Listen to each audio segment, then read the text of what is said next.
Assalamualaikum warahmatullahi wabarakatuh. Teman-teman 24, saya akan sedikit menceritakan tentang manaqibnya Syekh Sulaiman.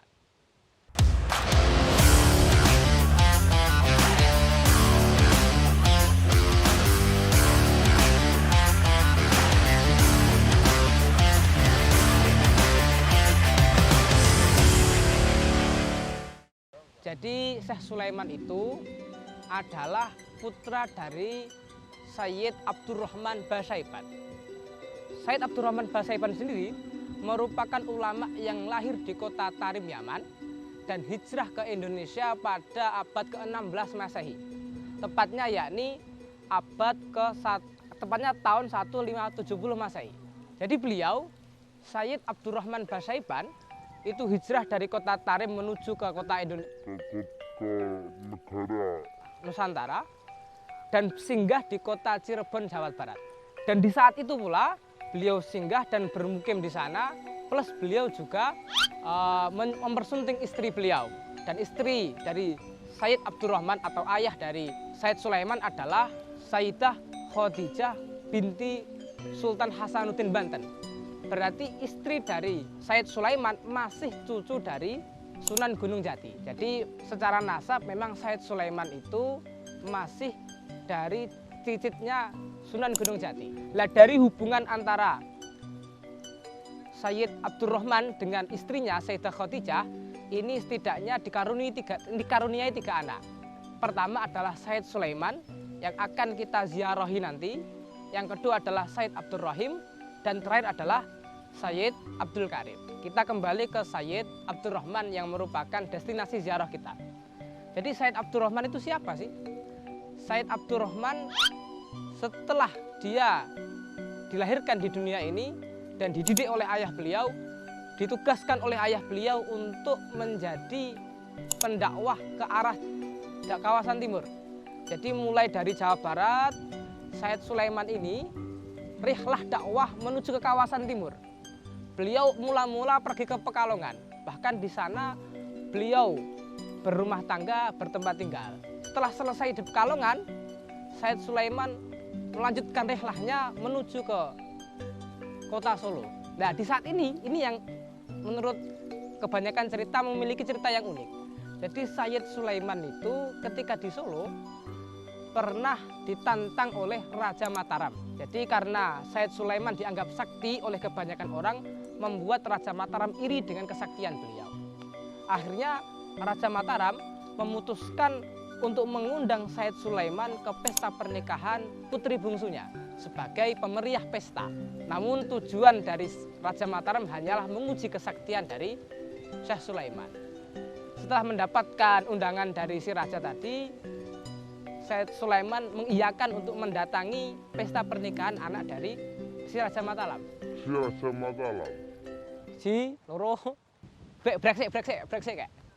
Kemudian setelah sampai di pesta pernikahan, yang membuat Sayyid Sulaiman kaget adalah permintaan dari si Raja Mataram tadi. Si Raja Mataram meminta agar Sayyid Sulaiman membuat pertunjukan yang tidak ada seorang pun yang pernah melakukannya. Akhirnya singkat cerita Sayyid Sulaiman mengiyakan permintaan dari si Raja Mataram tadi. Setelah itu si Raja Mataram diminta oleh si Sayyid Sulaiman menyediakan sepotong bambu. Kemudian si potong bambu tadi oleh Sayyid Sulaiman diletakkan di atas meja. Lah pas diletakkan di atas meja, Sayyid Sulaiman mengatakan, "Wahai Raja Mataram, kalau Anda menginginkan pertunjukan bagus, pertunjukan yang dahsyat, tunggulah potongan bambu ini agar memunculkan keajaiban." Akhirnya raja dan masyarakat di kota Solo menunggu keajaiban yang muncul dari sepotong bambu tadi. Lah disembari menunggu keajaiban muncul, Sayyid Sulaiman malah melanjutkan rihlahnya menuju kawasan timur. Jadi di Solo para masyarakat dan raja menunggu agar muncul keajaiban, namun Sayyid Sulaiman malah melanjutkan rihlahnya. Nah, setelah beliau melanjutkan rihlahnya, akhirnya raja tetap menunggu.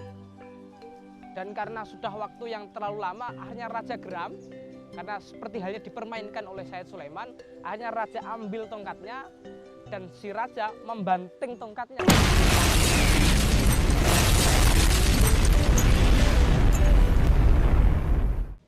Dan yang terjadi adalah bambu yang dibanting tadi hancur dan setiap kepingan dari bambu tadi menjelma menjadi hewan. Dan hewannya bermacam-macam. Bahkan raja sendiri dari seluruh hewan-hewan tadi beliau kumpulkan dalam satu kebun binatang yang kita kenal dengan istilah kebun binatang Sri Wedari. Sri itu bermakna tempat, Wedari itu adalah Wedar Sabdane Said Sulaiman. Nah, inilah yang membuat si Raja Mataram kagum dan mengakui kesaktian dari Said Sulaiman. Akhirnya memerintahkan prajuritnya untuk mencari Said Sulaiman dimanapun beliau berada. Kita kembali ke Said Sulaiman yang sedang rihlah dakwah menuju kawasan timur. Jadi setelah beliau memasuki Jawa Timur, beliau singgah ke Surabaya, tepatnya di pesantren Sunan Ampel.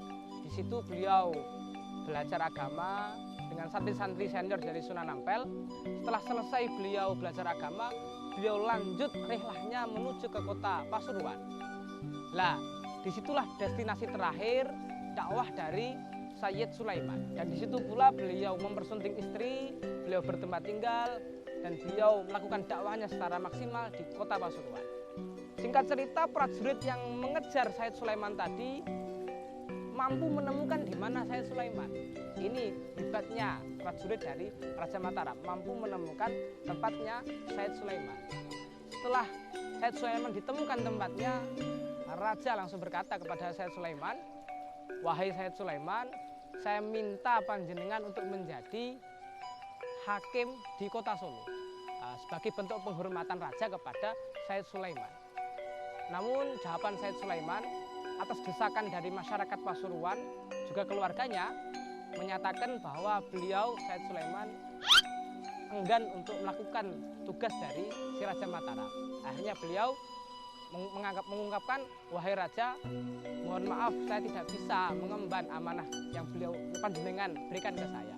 Namun sebagai tawaduk dari Sayyid Sulaiman berangkat dari Pasuruan menuju Solo untuk menghaturkan keengganan menjadi hakim dan permintaan maafnya. Namun di tengah perjalanan saat ingin ke Solo sebagai misi menghaturkan keengganan, beliau di tengah perjalanan Sayyid Sulaiman niku sakit, dan sakitnya ini di kota Mojoagung Jombang. Dan di saat itulah beliau dirawat oleh seorang kiai, yakni adalah Raden Alif Mojoagung. Maka lengkaplah sudah cerita beliau dalam rihlah dakwahnya karena destinasi beliau ini adalah destinasi terakhir yang oleh Allah takdirkan dalam perjuangan rihlah dari Sayyid Sulaiman. Namun perjuangan ini tidak sia-sia. Sudah banyak hikmah yang kita ambil. Bahkan Sayyid Sulaiman adalah salah satu dari orang yang berjasa mendirikan pondok pesantren Sidogiri. Bahkan putra-putra beliau adalah putra-putra pemangku pesantren di Jawa Timur. Di antaranya adalah pemangku Sidogiri, pemangku Sidoresmo di kota Sidoarjo, kemudian juga Al-Muhibbin kota Surabaya, dan masih banyak lagi putra-putra beliau yang menjadi pemangku pesantren. Kiranya inilah manakib yang dapat kami sampaikan, dan kita nikmatilah perjalanan. Dan jangan lupa bahwa Sayyid Sulaiman adalah orang yang sangat berjasa dalam penyebaran ilmu agama, tepatnya di kawasan timur. Kiranya itulah manakib yang ingin kami sampaikan di pertemuan kali ini. Ingat, kita masih punya 18 destinasi makom lagi. Tetap jaga hati, jaga semangat, dan jaga fisik agar mampu sampai tujuan. Jangan sampai jumlah angkatan 1000 berkurang hanya karena kekurangan fisik panjenengan. Ingat, destinasi 18 ini akan sampai pada tanggal 24 Februari 2024. Satu pesan terpenting dari tim Askia, tetap patuhi apa yang menjadi ketentuan dari panitia. Sekian dari kami. Apabila ada salah, saya mohon maaf dari awal tahun. Assalamualaikum warahmatullahi wabarakatuh.